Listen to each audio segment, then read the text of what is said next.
যে আপনার মা আপনাকে নিষেধ করেছে যে দেশের পরিস্থিতি ভালো না, তুমি আমার শেষ জীবিত সন্তান, আমি চাই না তুমি এখানে এসে গুলি খেয়ে মারা যাও? আমি বিশ্বাস করি তারেক রহমানের কাছে যত লজিক থাকুক যে উনি আহ পারিপার্শ্বিকতাকে চিন্তা করেই সিদ্ধান্ত নিয়েছেন যে দেশে যাওয়ার জন্য এটা পারফেক্ট টাইম না।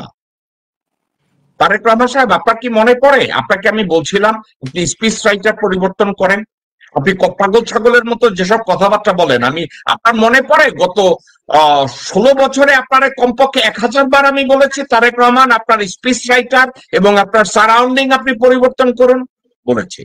বলেছে পরিবর্তন করুন বলেছে, আপনি রাজনৈতিক ভাবে সিলেক্ট করেন যারা আপনার চেয়ে যোগ্য, যারা বরেণ্য পৃথিবীব্যাপী যারা রাজনীতি নিয়ে রিসার্চ করে তাদেরকে আপনি সিলেক্ট করেন।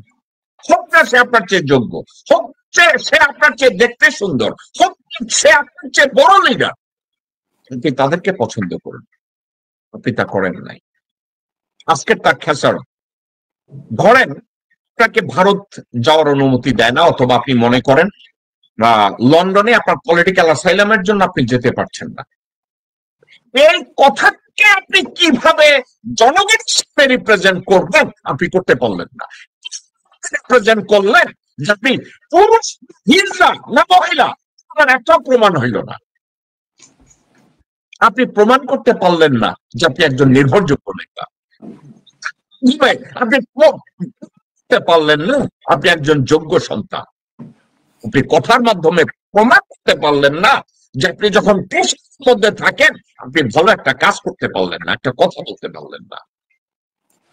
একটা লিমিটেশন থাকতেই পারে। আপনি লন্ডনে এসে অ্যাসাইলাম করেছেন, সেক্ষেত্রে আপনার অনেক লিগ্যাল লিমিটেশন আছে। একটা সুন্দর ব্যাখ্যা আপনি তৈরি করতে পারতেন, ওই ব্যাখ্যাটা পর্যন্ত আপনি তৈরি করতে পারলেন না। আপনার আশেপাশে কতগুলো গরু আপনাকে তৈরি করলো না। আর একটা কথা, সাবজেক্টটা কি এইটা হইতে পারতো না যে আপনার মা আপনাকে নিষেধ করেছে যে দেশের পরিস্থিতি ভালো না, তুমি আমার শেষ জীবিত সন্তান, আমি চাই না তুমি এখানে এসে গুলি খেয়ে মারা যাও? আমার মা আমাকে বলছে, আমার মা যখন মারা গেছে বলছে, দেখো আমি এখন মারা যাব, কিন্তু আমার পাশে তোমার ডেড বডি, সে এই চিন্তা করে আমি মারা যেতে চাই না। কথাটা কি এভাবে আপনি বলতে পারতেন না? অর্থ কি জানেন? আপনার চারপাশে যাদেরকে আপনি রেখেছেন এরা আপনার বোঝা, এরা আপনার বার্ডেন। তাদেরকে ঠান্ডা মাথায় আমি বলি, মা যখন একবার চলে যায় আর ফিরে পাওয়া যায় না রে ভাই। আমি প্রতিদিন স্বপ্ন দেখি আমি যদি আমার মায়ের সাথে একটু কথা বলতে পারতাম। আমি প্রতি রাতে ঘুমানোর আগে আমি আল্লাহ আল্লাহ করি স্বপ্নে যদি আমার মাকে একটু দেখতাম। আর সেই মা আপনার জীবিত আছে, আপনি বলছেন আপনি সিদ্ধান্ত নিতে পারছেন না। আর একটা কথা, আমার ধারণা আপনি পলিটিক্যাল অ্যাসাইলামের জন্য আপনি দেশে যাচ্ছেন না, এবং তার চেয়েও আরো কয়েকটা বিষয় আমি বলি। আপনি বিএনপির অনেক নেতাকে আপনি ভয় পান। গোরখতক আব্বাস আপনাকে ইন্টারমিডিয়েট করে, এবং আব্বাসের খুনিদের আপনি প্রচন্ড ভাবে ভয় পান। আপনি ফালুকেও ভয় পান, মোসাদ্দেক ফালু, এবং ফালুর ভাই নুরুকেও আপনি ভয় পান। আপনি আব্দুল আউয়াল মিন্টুকে ভয় পান, আপনি আমানুল্লাহ আমানকে ভয় পান, আপনি সাদেক হোসেন খোকা ছেলে ইশরাককে পর্যন্ত আপনি ভয় পান। কেন ভয় পান জানেন? তারা সবাই আপনাকে জয় বাংলা করে দিতে পারে। আপনি নিজে চিন্তা করেন, আমার মাকে হাজতে ঢুকাইছে একটা লোককে আমি রাস্তায় নামাইতে পারি নাই, আমি গেলে আমার তো ঠ্যাং ভেঙে দিব। আর্মি আমার 5টা ভাঙ্গা দিছে, আমার শরীরের 10টা হাত ভাঙ্গা দিছে, এবার দেশে গেলে আমার গলা কাটবে। কিন্তু ডক্টর নওশাদের কথাটাকে আমি অ্যাভয়েড করতে পারিনি। একটা মানুষ যখন কঠিন অবস্থার মধ্যে পড়ে, হার্ডশিপের মধ্যে থাকে তখন সে ভালো সিদ্ধান্ত নেয়, কিন্তু চাপের মধ্যে থেকে আপনি সিদ্ধান্ত নেয়ার মতো পরিপক্ক রাজনীতিবিদ হিসাবে আপনি গড়ে ওঠেন নাই। আমার কষ্ট লাগে, আপনার মা মারা যাচ্ছে, আপনার মা আমার মা, মা তো মা। আপনার মা কে যদি আমি কম্পেয়ার করি অন্য কোনো মায়ের সাথে ভুল হবে। আপনার মা বাংলাদেশের ইতিহাসের বহু কিছুর সাক্ষী।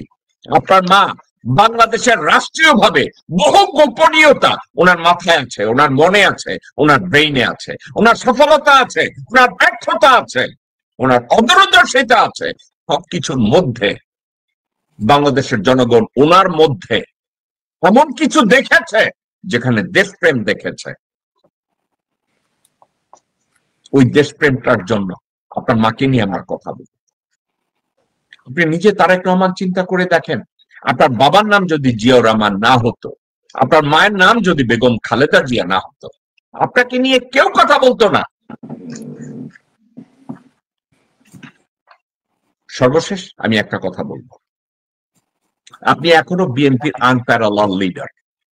আপনার জন্য আমার প্রেসক্রিপশন, আমি জানি আমার এই প্রেসক্রিপশন শুনে ডক্টর নওশেদ গোসা করবে, ইঞ্জিনিয়ার জিয়া গোসা করবে, অ্যাডভোকেট মামুন গোসা করবে, কিন্তু তারপরে আপনার জন্য আমার প্রেসক্রিপশন, আপনি এখনো বিএনপির আনপ্যারালাল লিডার। আপনি হচ্ছেন বাংলাদেশ জাতীয়তাবাদী দলের গ্লু। এই দলটাকে একত্রে রাখার জন্য, শহীদ রাষ্ট্রপতি জিয়াউর রহমানের স্বপ্নকে বাস্তবায়ন করার জন্য অনতি বিলম্বে ভারতপন্থী প্রত্যেকটা কুত্তার বাচ্চাকে দল থেকে বহিষ্কার করতে না চান, তাদের কার্যক্রমের উপরে আপনি ব্যান দিয়ে দেন। সালাউদ্দিনকে ছাড়ান, ও বিএনপি সাওয়া, ওই দেশের রয়ের দালাল, হচ্ছে ভারতীয় দালাল, হচ্ছে সার্থাল। আপনাকে বাংলাদেশে গেলে একটা লোক যদি পিছন থেকে গুলি করে, ওই লোকটা সালাউদ্দিন, ওই লোকটা আমির চৌধুরী, ওই লোকটা গোরছাদক আব্বাস, ওই লোকটা আব্দুল আউয়াল মিন্টু, ওই লোকটা আমানুল্লাহ আমান, ওই লোকটা ফজা, ওই লোকটা ইসলাম। ভারতপন্থী প্রত্যেকটা কুত্তার বাচ্চাকে দল থেকে বহিষ্কার করুন।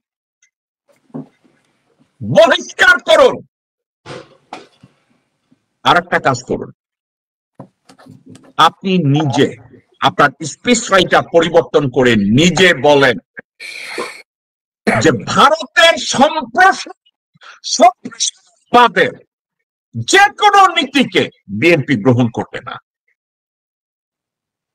ভারতের পিছনে কোন প্রকার বরদাস্ত বিএনপি করবে না।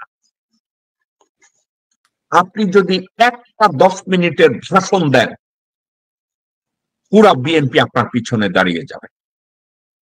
আপনি যদি গোরখদক আব্বাসকে দল থেকে লাথি মেরে বের করে দেন, ও মধ্যেও নেরিকুত্তা হয়ে যাবে। কারণ ওর যদি বিএনপির নেতৃত্ব না থাকে, পরিবহন ব্যবসার থেকে সে লাথি খাবে। যদি এই মুহূর্তে আপনি বহিষ্কার করেন, ও কেরানীগঞ্জে মাইর খায়া আন্দোলনের নিচে ঢুকা যাবে। আপনি যদি আব্দুল আউয়াল মিন্টুকে আজকে বিএনপি থেকে বহিষ্কার করেন, ওদের কোনো অস্তিত্ব থাকবে না। আপনার হাতে অনেক ক্ষমতা, আপনি শুধু ডিক্লার করে দেন যে ওরে ওরে ওরে ওরে বহিষ্কার করলেন।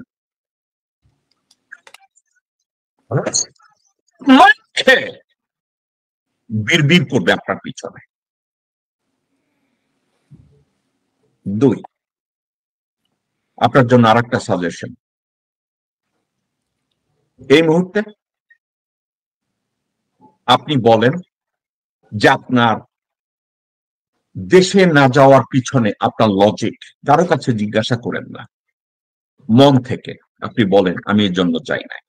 আপনার যদি ব্রিটিশ অ্যাসাইলামের জন্য আপনি যদি ওখানে না যান, যেহেতু আমি লিগ্যাল প্র্যাকটিসে আছি, আমি জানি আপনার ওখানে কিছু লিগ্যাল ইস্যু আছে, এটা আপনি বলতেই পারেন।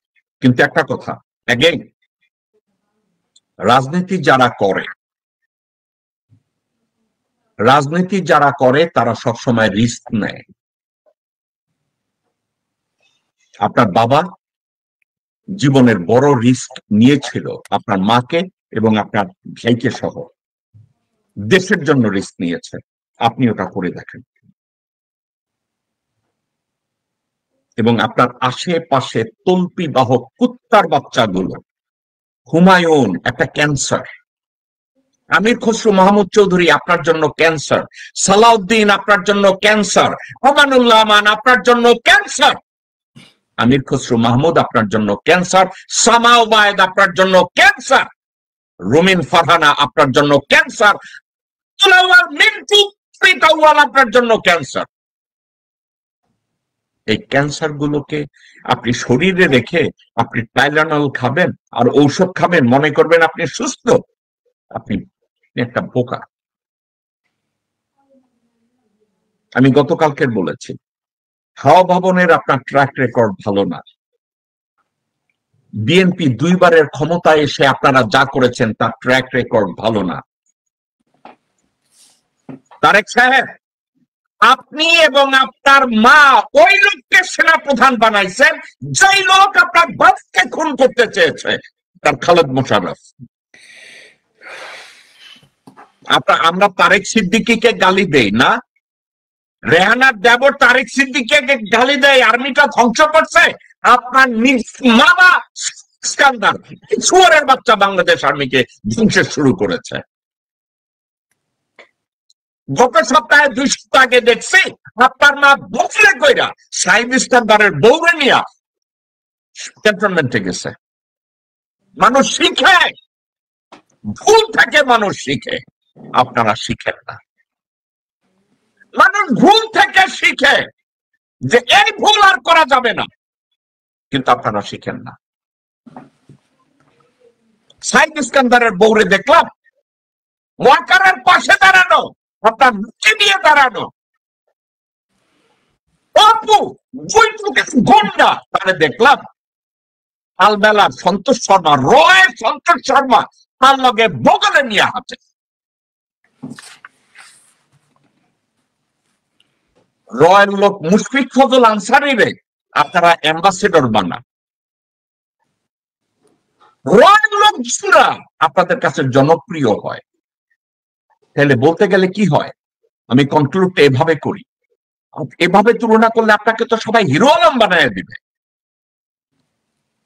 হিরো আলম রিস্ক দিয়া মাইর খাইয়া নেতা হয়েছে, সামনে দাঁড়াইয়া সামনে নির্বাচন করছে। ওই সাহসটাও আপনার নাই। ইঞ্জিনিয়ার জিয়া একটা কথা বলছে, আপনি মাইর খেয়েছেন আপনার অপকর্মের জন্য, আপনি তো দেশের জন্য মাইর খান নাই। আপনি তো আন্দোলন করার জন্য মাইর খান নাই। আপনি কেন মাইর খেয়েছেন? আর্মি অফিসারদের গায়ে হাত তুলতে আপনারা কে কইছে? হাওয়া ভবনের ডাইকা ডাইকা lieutenant colonel, colonel, brigadier general এদেরকে ধরে ধরে থাপ দিচ্ছেন। সারা গায়ে লাঠি দেওয়ার জায়গা নাই, আপনি লোকজনের ডাইকা ডাইকা 4 ফিট মানে 6 ফিটের মতো জেনারেল সামনে দাঁড়ায় দাঁড়ায় আপনি চাপড়াইছেন, চোপড়াইছেন, এই করছেন, কান ধরে উঠবস করাইছেন। আপনি মার খাইছেন বেয়াদবের জন্য, মার খাইছেন সিকিউরিটির জন্য।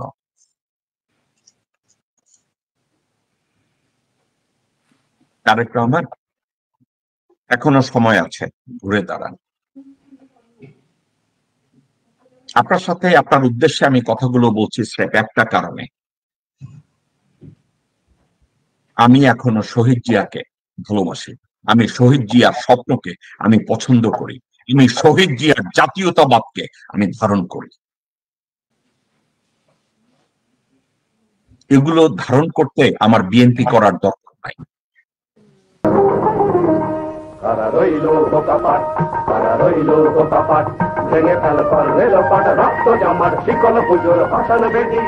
ওরে ও তরুণ নিশান, ওরে ও তরুণ নিশান, বাজে তোর গলায় বিশাল ধ্বংস নিশান, প্রাচীর প্রাচীর ভেদি। কারা